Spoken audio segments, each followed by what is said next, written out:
everybody. Welcome back to another episode of The Male Perspective. I am your host, Lana Reid, and today on this day, I have the pleasure of sitting down with a gentleman by the name of Dr. Taavon Bazemore. He's a licensed clinical social worker out in the Baltimore area, wearing quite a few hats that I'm looking forward to getting into today. But first and foremost, sir, as I always do, I take a quick moment to pause, say thank you to you for making time for me today. Time is a gift. Once we give it, we can't get it back. So I truly appreciate you setting aside this time in your day to sit down and chat with little old me.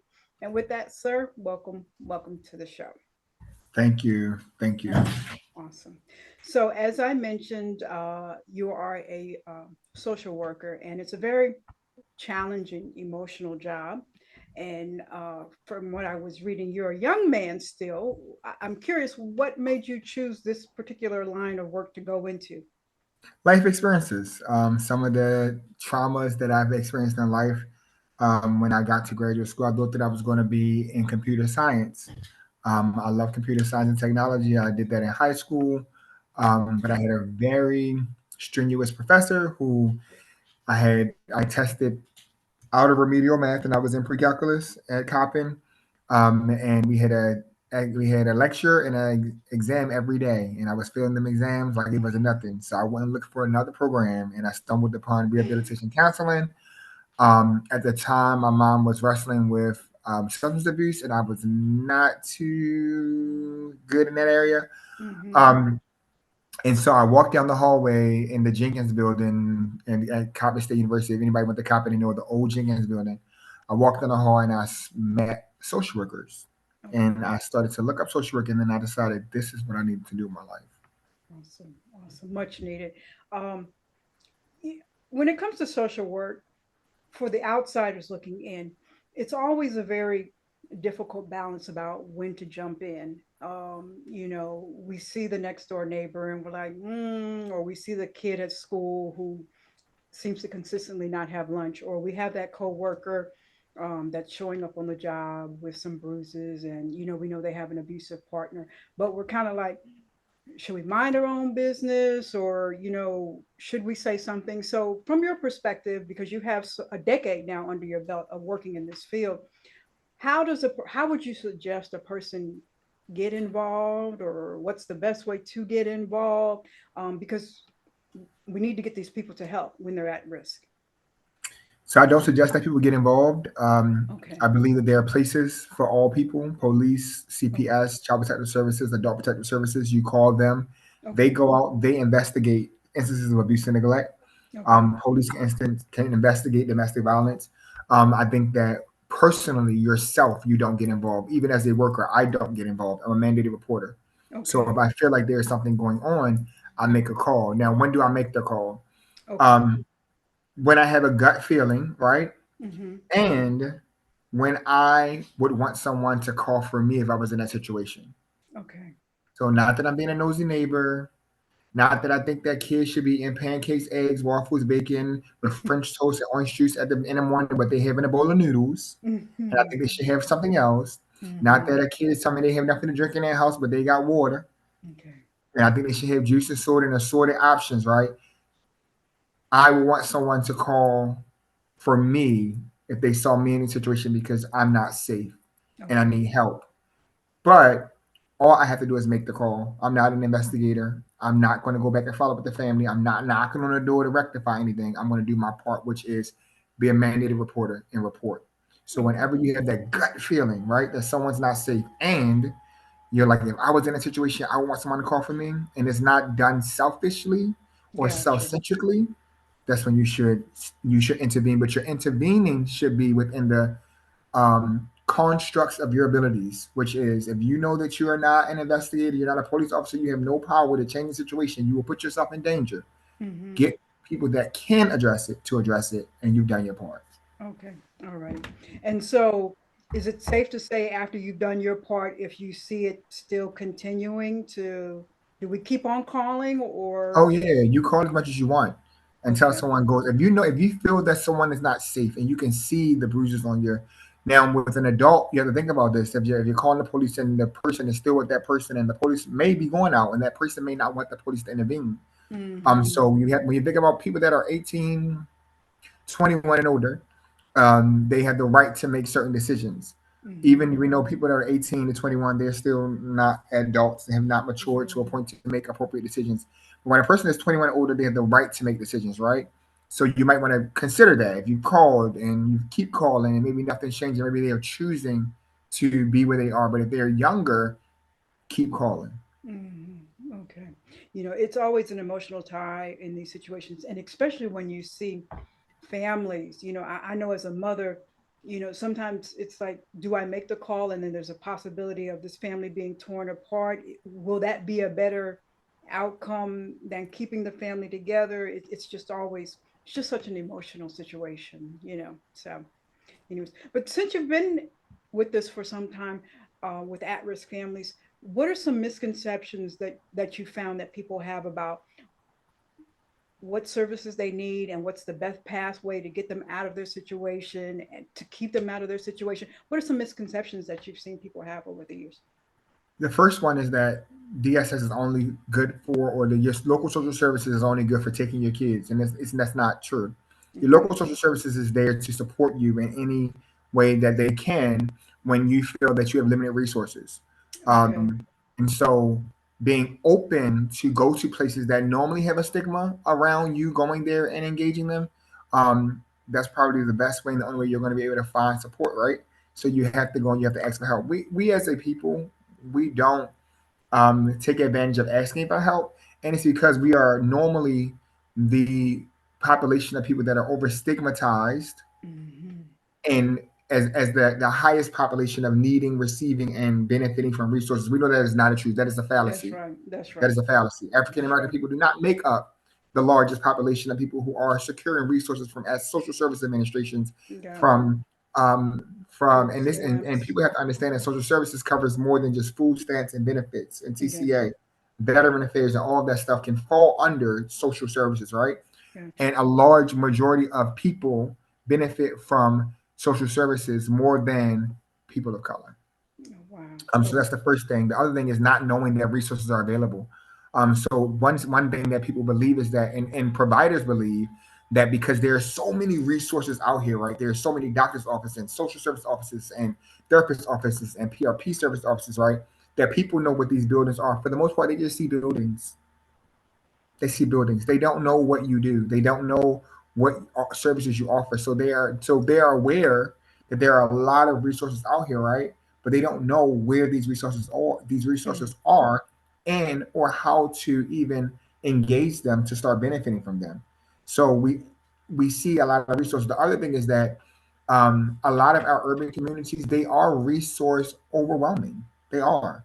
Mm. You look at it, you look everywhere you look is therapists, everywhere you look there are PRP providers, Okay. everywhere you Right. look there's someone doing all this stuff. And so for a person that's trying to navigate resources, that's a lot and it's overwhelming Yeah. because you Okay. want people that are like, and at a certain point, a lot of mental health services, especially during the pandemic, post pandemic, were booming, fluctuating because we knew that we were going to need resources because we had lost a lot of people Got. through Okay. COVID-19. Um, but having all of those services and resources around can be overwhelming. Okay. Well, listening to you talk, I'm thinking about two different individuals in particular. So let's say you have the young person, 10 to 15, and they're trying to escape a very toxic, dysfunctional situation. Uh, how do they go about finding services to assist them because they're still in this toxic mess, right? How would they go about? Guidance counselors at school, Okay. if they are a part of religious organizations, most churches should have someone there that they can talk to. Okay. Um, I want to say that again. They're part of a religious organization. Most churches should have a licensed clinician on staff Okay. available and ready to serve people because they are educated and trained to do so. Okay. Being a pastor does not equip you to do that. Gotcha. Okay. Okay. So you're saying, okay. So not all churches have them, but churches should have them. That's what you're saying. Should Okay. have Gotcha. them because Okay. social workers can be unbiased. Okay. Religious people get to choose who they want to Yes. serve. Yes. That's right. That is right. Okay.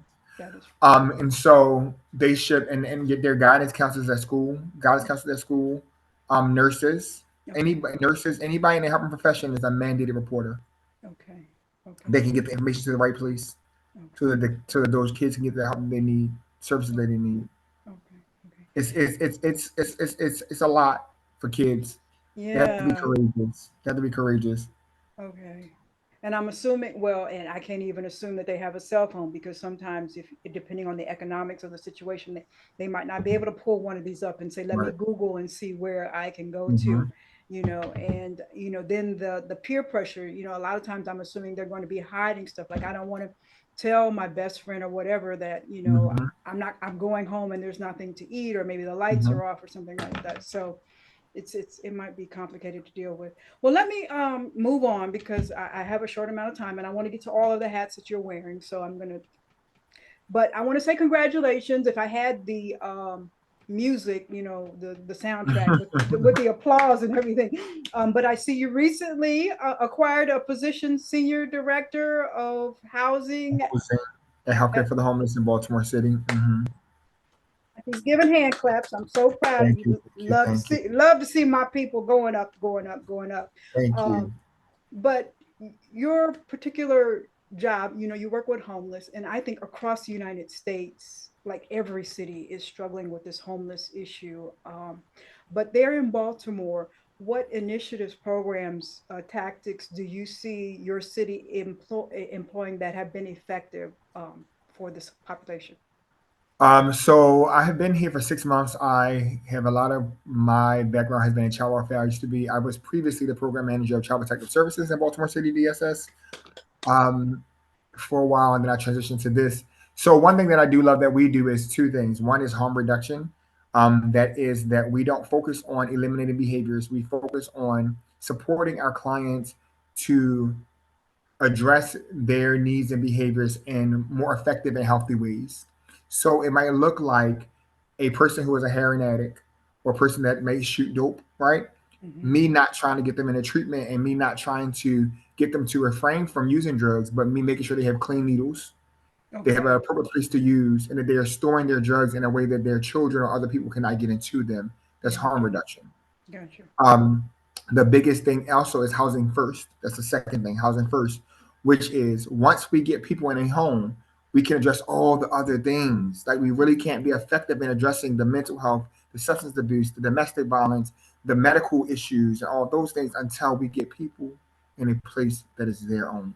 Okay, yes, Everybody deserves a place to lay their head that is theirs, that is secure. Secure housing should be afforded to every person. okay, So, but and we know that housing first is important. That before we can get them to address their mental health, their medical, their physical health, their behavioral health, their any other needs, we have to get them in a house first. They have to have a place that they can call their own. They have to feel comfortable and secure, right? right, And then we right. can do the rest. So those two things are very really important that I see that we do at my agency. Housing Okay, first and then harm reduction. We don't tell people you have to jump through these hoops to get a house. We don't do that. okay, We help them find a house. We help them secure housing. We help them exit homelessness while we reduce the harm in their behaviors, their concerning behaviors. gotcha, gotcha. Is Baltimore, because I know in Los Angeles they're turning old malls into housing for or affordable housing for the unhoused. Is Baltimore having any housing construction dedicated to the homeless population or unhoused Um, population? so we have a lot of supporting housing places, like a lot of apartment complex that are geared to supporting housing, a lot of apartment complex and apartment communities, a lot of new communities that are geared to subsidize housing, Okay, income-based housing as well. So a lot of income-based stuff, and a lot of these things are in the middle of just regular places. So it's not like you can pick out, oh, they're on income-based housing and they're not income-based mixed use. housing. Okay, okay, But there's, as a young man who grew in my career and grew in my finances and grew in my salary, at one point I'm like, oh, I can go and get in this affordable housing program. And I know you can, buddy. You ain't poor. And I am poor as the next person. They're like, no, you're not. I would say, okay, but your salary say you do this, right? I'm glad to see a lot of affordable and subsidized housing around. okay. Just now, recently they opened up the voucher list for housing, so people Awesome. can apply again and people can start applying. Um, the process sometimes take long, but that's any system, right? Mm-hmm. But I do see some efforts that are geared directly to helping people exit homelessness. Okay, okay. All right, all right. So we gonna get there. We're gonna get there. Um, so you also have, let me move right along, let me push through, barrel through. You also, in addition to the 9 to 5, I don't know when you sleep, but you also have a an entrepreneur endeavor here called Bazemore Clinical Services. Yes, Baby, Auntie want to ask you, do you sleep I do. like every other Tuesday, perhaps? I Okay. sleep. I sleep. My friend often tells me that he thinks I'm from Jamaica because I have to be because I work a lot of jobs. I'm like, I'm not, but I do. And so I also have a part time job too, on top of Basal Clinical Services, and I also teach adjunct as well. So I'm so proud of my baby. Okay, you go ahead. Well, first of all, tell me about Bazemore Clinical Services, because. so what Basal Clinical Services is a organization that I created 2018, where we develop the social worker. So we provide professional development to social workers who are in the field, who are currently trying to grow and who need um, to improve their just who they are and their portfolio, altogether. Okay. So I produce and create a lot of training. I train social workers to pass their clinical license or their social work license, first, second license. We do that. We are also board approved sponsors of the Baltimore mm, of the Board of Social Work Examiners in Maryland, where we can create training and provide CEUs, continuing education units, to social workers. Hmm. So I can create and develop any training I want, and I can put CEUs on it and produce it and provide it to any social workers. And I just have to send the certificates and the test to BSW, and I can do this for any training I want to, as many times as I want to do it. Awesome. Awesome. Um, and so we do that, and we consult and contract with businesses and organizations to come in and do. I do a lot of trauma focused but resilience centered work. Okay. And so a lot of my platform, what I use for business clinical services, even with training, is healing. A lot about healing after traumatic experiences. Awesome. I like that. Well, let me ask you this because you've been at this now, and I keep on saying this, you've been at this for a decade. Um, so if you were to sit in front of somebody who says, Dr. Bazemore, I'm considering being a social worker, what advice would you give them before pursuing this line of work? I would tell them that I'll be happy because I love to Mm. see new people come into social work. I am all about, if anybody gets to know me, I'm all about bringing people to our profession and strengthening our profession. Um, I would tell them that that's exciting. I will also tell them to prepare themselves for the work. This is Mm-hmm. real work. Like there is a lot of work that we do. And the thing about social work is that you have to be called to this job, and when you're not called to this job, you get weaned out very quickly. Like it's easy to find the people that are doing this for the Oh, wrong okay. reasons. It's very Okay. easy to find that out because it's not about money. Okay. Can't make money, right? Okay. And you have to have a heart for it. Like you have to have a heart for this, and Okay. people Okay. can see very quickly if you're not genuine about the work that you're doing. Mm-hmm. Um, and so I would tell them to prepare for the work. It's hard work. It's hard work. Don't let nobody tell you you can't make no money because they told me that when I first came out, and that's a lie. You just have to dedicate yourself to it. Yeah, Mm-hmm. dedicate yourself to it. But I will also say find your population, find your niche, and be comfortable and intentional about the things you are not willing to do. Okay. Okay. As a social worker, you can't work with every population.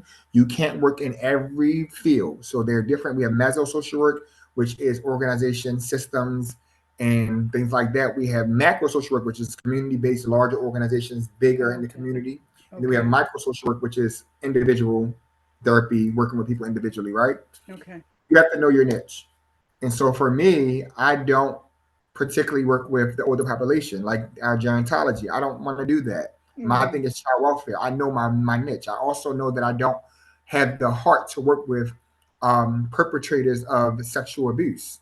That's not Mm-hmm. my thing. I work with the victim, but I can't really work with a perpetrator of sexual abuse. Mm-hmm. So I know that's not a place where I can flourish and where I can give Okay. my best self. So I wouldn't even take a position or apply in that Got area. you. Got you. And it's Got you. important to know that because when you know that, you can kind of curate your career in a way that Okay. you always get the things you want to get because you do well in the areas that you're strong in.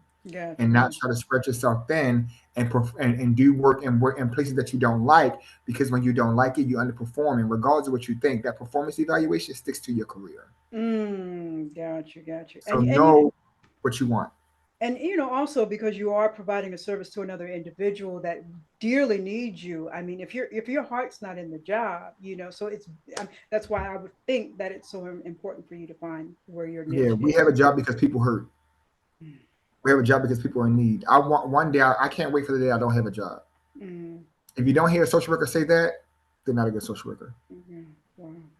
Um, just curious, how many Black social workers?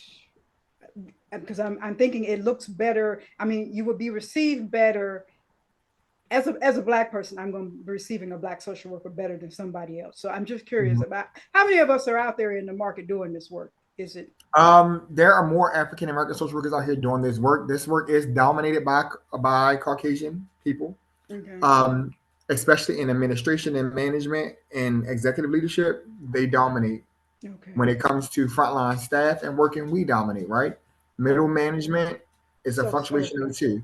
However, social work is as a profession is dominated more by women than Oh, men. okay. And when you compare that to black men, we are the smallest population of the workforce. It's African American men So in it's social work. it's so it's like teachers too. There's only 2% of Black Mhm. males that are teachers. So it's kind of And the you can same. imagine how many black young boys and black young girls and black mothers and fathers we serve. Mm, But but for the most part, the therapists, social workers, counselors, social workers, for the most part, you can have some LCPCs too. But social workers can dominate many fields because we can do a lot of things. Social work is not limited to anything because we can. Our profession is so broad. You'll find us in a hospital, in a school, in a church. There are social workers who actually work for NFL teams. There are social workers that work for wow. baseball teams and basketball teams. Their jobs on Get Indeed. If out. you can look and you'll see that they're hiring on the Eagles for a social worker. I know someone who's a social worker for the Eagles. Get out Um, of here. so social workers can be found in many, many places doing many, many things without people really knowing that that's a social worker doing it, right? And they are Wow. social workers. So we could do so much. I couldn't imagine being a sports lover and ended up being a social worker for an NFL team. That is something else, because the stereotype of social work is, somebody coming to take the kids from the house or Mhm, something and that's the box that, but to know that, there's somebody on the NFL team, well, I would have never thought you done taught Auntie something. I never even, thought of that. So mhm. what would a social worker on a sports team do? What is I'm just curious. What would you be responsible for? As you can imagine, a person being on a sports team has a heavy and overwhelming responsibility. Mm-hmm. They Okay. need someone to talk to. Okay. They're Okay. they are they have to juggle their sport, their talent, their performance, their finances, their families, Okay. society, social media, the economy. They are everything to everybody, one thing to everybody. Money, Okay. right? You can imagine if you were money, like a celebrity. Celebrities, I'm sure they are around therapists who are celebrity social workers, right? You can Okay. imagine what a person on a sports team who is out there um, using their physical body to make money. Like they use their physical body, their physical, and everything about them is physical. Everything about Mm-hmm. their work is physical. So it's really an assessment of their ability, their fitness, right, to be appropriate for their job. You can imagine how Gotcha. mentally Mentally draining. overwhelming that is. Gotcha. And you would need somebody to talk to when you are challenged and tested. Your physicality is always challenged and tested. And your ability to be physical is contingent upon your salary, your livelihood, your life. Mm-hmm. Your Okay. family depends on that physicality, your bosses, your employment, all of it. That you break a foot and it's over for you That's the end of your career, and we've seen that in your too many career. times. Seen You that can too many times. imagine how overwhelming that is for people when they need social workers. You need somebody, and I think that sometimes, especially when it comes to, and you hate to be gender specific about the whole thing, but I think with men, with males, there's an inclination. You're talking about athletes to just kind of like, I can't tell anybody, I got to keep this in, I got to bottle this Mhm. in. So to have some space where you can unload and dump. You need that safe space. Let me move on here. I want to talk about something I thought was really, really cute. Yaya's greens. What is the message and motivation behind Yaya's greens? So Yaya is my mom. Um, Last year, my mother was diagnosed with pancreatic cancer in August, and I'm sorry, in May, and by August she had transitioned. Um, that came a year after my baby brother, who was 26 years old, got COVID and passed away from COVID in 2021. And so, as I was in my PhD program, my brother passed away. My professor said, "You want to stop?" I said, "No, I'm gonna keep doing." So I finished my PhD. When my mom got sick, it just was like a whirlwind. It all coming to Mm, again. My brother, he was in the hospital for 3 months before passing. My mother, 3 months before she passed. And so after that experience, I decided to write about my experience with my mother. My mother taught me a lot about her in her last 3 months. She taught me about life, liberty, and love. She taught me about choices, making decisions on her own, and she decided that she was going to go on her own terms. She wasn't going to do chemo. She was not going to do radiation. She wasn't going to do nothing. She was going to live her wow. life that she had. She was going to spend her time with her children, her siblings, and she was in recovery, active recovery. She had 19 years clean at the time that she was about to pass. And that's what she wanted. And she set me and my sister down because she only had 3 kids, me, my brother, my sister. I'm the oldest. Mm, And she said, "I'm done. I'm not doing it any further. And I need y'all to support me. mm, I need you to support me." And we did until her last breath. And so Yaya's greens in that process, me and my sister were sitting down one day and we were going over all the things we were going to miss with my mother. And we remember we were going to miss her greens. And so we went to her with an impossible task. We said, "Mom, can you write down all your recipes for us? We need them." And she smiled the biggest smile on her face and she said yes. And she did. She wrote them all down for us. And one of those recipes was her greens. And so I wrote a book about the cathartic experience I had with my mother, with talking through her transition and preparing me to be okay with the fact that she was choosing to get up out of here. beautiful. And Yeah. that I was going to still be here, and the responsibility of being the oldest and all the things that I've already had to carry, right? How I was going to honor those things in her absence, be okay, and still be me, right?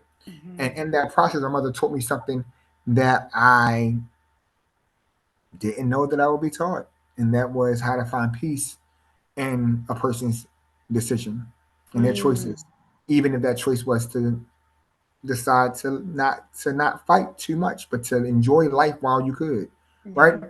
And so that's what Yaya's Greens is. That's why it says on the front of the book, the recipe for healing, because it's not an actual recipe in the book about greens. It's a recipe in the book about how you heal with someone who is deciding that they're okay with how life has come for them and they're okay with Yeah. exiting stage left.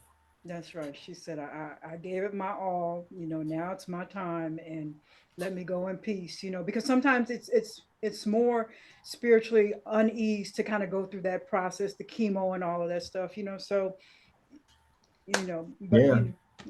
so can you make greens? Oh, yeah, I can make her greens to a T. I actually can cook very, very, very well. Okay. I can already make greens anyway, but I make her greens now. And so Saturday I had a book signing. It was a live conversation about Yaya's greens, and we just curated a moment that people could be around and talk about the people they lost, and so we took things from the actual book, and we had people write one word. Well, I had people write one word about the titles of the chapters. We talked about that. Um, and we processed that and we healed together. And as I did this, I started to cook greens on the stove so people can smell the greens permeating through the house. So I did it at an Airbnb. And then Mm. after at the end, I passed out the greens, and people got to eat the greens and taste our recipe. And some people who bought VIP gift baskets got the actual recipe in the gift basket and all the ingredients to make the greens in the basket. Oh, I love that. That is beautiful. Well, I hate that I missed it, but that's just, but I'm sure there'll be more. Yeah, it would be. That's a nice combo healing environment, especially when it comes to black folks. If you don't Mhm. have food on the table, I mean, that is the main ingredient for some healing and some conversation for us is some food. So that's you go. Well, let me talk about this podcast before I go. You're a fellow podcaster, and this just further adds to my belief that you cannot sleep. But let me make sure I say this correctly so nobody gets confused about I say. But the name of your podcast is Yes, I'm going to talk my shift. Yes. It's Shift. called Yes, I Want to Talk My Shift. That is SHIFT, not SHIT, but I'm going to talk my shit too. Yeah. And that's what the podcast is about. And what we do is we have real conversations about shifting. I'm not a complainer. I do not like complaining. I am always solution based focused. That means that if I have an issue with something, I'm coming to you with an alternative to my issue, right? I'm not complaining. I have a solution, right? And so that's what we do on our podcast. We talk our shift. Oh, We're not just talking. We're talking about how we're going to shift the way we think, the way we feel, the way we believe, but most importantly, how are we going to shift the way we heal awesome. I love together? it. I love it. I And love that's it. all that it is. I love it. And that's one thing I can say that I am really loving about your particular generation of Black folks is that I see more of you actively putting in the work to do the mental healing. I come from a generation in the Black community where we don't talk about it. That's family business. We don't bring it to the forefront, and it just tends to pass on to the next generation. So I mean, that is one thing that I just truly, truly love about the Black folks that are coming along behind me is that we're putting in the work to heal. And I just truly love that. I truly love that. And I love to see a brother who's helping us evolve and grow. Now, one question before I get out of here, Mm-hmm, sir, and you kind of talked about this earlier, but you are a HBCU alumni. mm-hmm. So, if you were standing in front of some young folks, what would be the sales pitch that you would tell them about the advantages of attending an HBCU? If you go anywhere else, you will be disappointed because there's only one place you're going to learn culture, community, conversation, commitment is at HBCU. I I love it. learned so much about being black. Like, and not the fact that I was all, because I grew up around black people, right? But I learned about being black Yes, excellence, yes. being a black student. Like, I went to an HBCU for my undergrad, Coppin State University, and my graduate school, Morgan State University. I went to a HBCU. Mm-hmm. Um, And I will tell you that I know that going to HBCU for grad school is why I had the experiences and opportunities that I had going to the National Association of Black Social Workers conference in New Orleans and in Atlanta, fully paid by the school because Awesome. I was a student ambassador at the Awesome. school. Awesome. Um, Going to homecomings and getting connected to people from DC and other states, and then going to those states, making friendships, building friendships. I have friends even now that I was friends with in undergrad, best friends of Awesome. 16, 20 years at this point. Awesome. Um, learning about why and how it is exciting and how it is empowering and how it is motivating and how it is an honor to be black and see fraternities and see like all of you don't get this unless you go to a HBCU. You don't Mm. get bands and fraternities and sororities, and I mean you get it right, but it's like the chicken without salt, Like need a little No seasoning, right? seasoning, man. Like you just season them greens, season that chicken, and and that's what you get at HBCU. But you also get love and care. Teachers, professors, and advisors who really care about you. They're not just there to give you an education, but they're there like our ancestors to hold your hand and walk you across the burning sands and celebrate you when you do it. It's like every single person that completes their journey in HBCU, you can see our ancestors and you can see our teachers in the Awesome. audience like, we got one more. When they say we Awesome. couldn't do it, we got one more. And Awesome. you ain't getting that nowhere else. But That HBCU. love of the community. That is HBCU. awesome. That's the only you're gonna get it at. And if we at the college and university is HBCU, historically black. I mean, I love it. Awesome, awesome. So when we need to get you in some groups when these kids are in here making their college applications, like, well, I don't know where I should. Hold on, let me call I Dr. know who you should Bazemore. go. Hold I know on, who you let me should call go. Dr. And that's the thing. When I went to school, my aunt called a friend who called a friend who got me to come up there, do my application, got me in, got my financial aid, got my book voucher. It was because my aunt knew somebody There you go. worked at the school who brought me up there and said, "Okay, we got you." And I was in school the next day There with you books. go. There you go. If Where it's did you not get for that? community, if it's not for community, I mean, come on. Exactly. And I'm just hoping that, we can get back to that in a larger scale.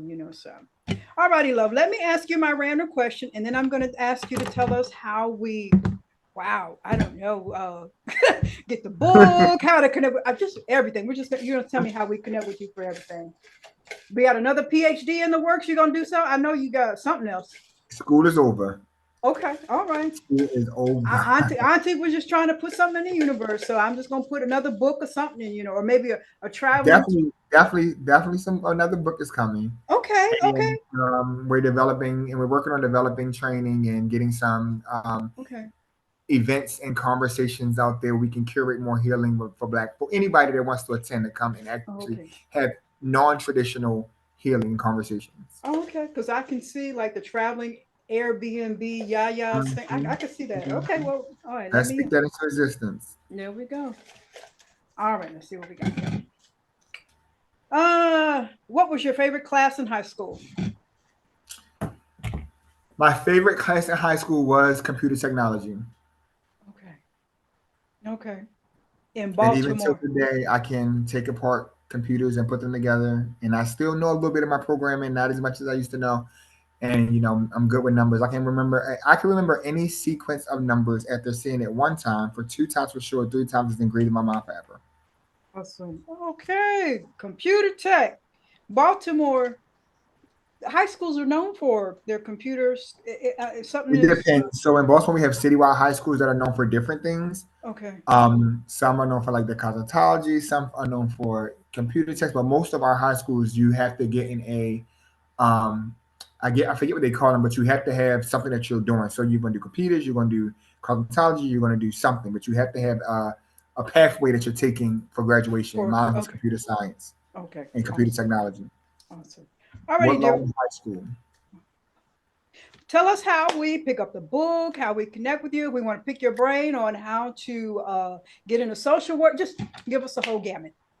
You can follow me on Instagram at Dr. Bazemore. You can find me on Say that Twitter one at more time. Say that one more time. Dr. Bazemore, just Dr. Bazemore. Mm-hmm. You can find me on Twitter as the Dr. Bazemore, TH I Dr. love it. Bazemore, Dr. I love Bazemore. it. Amazon, you can find the book Yaya's Greens. Apple, iTunes, Spotify, you can find Yes, I'm going to talk my shift on those. Yeah, any way you want to reach out to me, guys, I hope you guys follow me because I definitely follow you guys back. If you have questions, you can pick my brain for things. I'm on most of the platforms. Awesome, awesome. Well, sir, Auntie is so proud, so proud of you.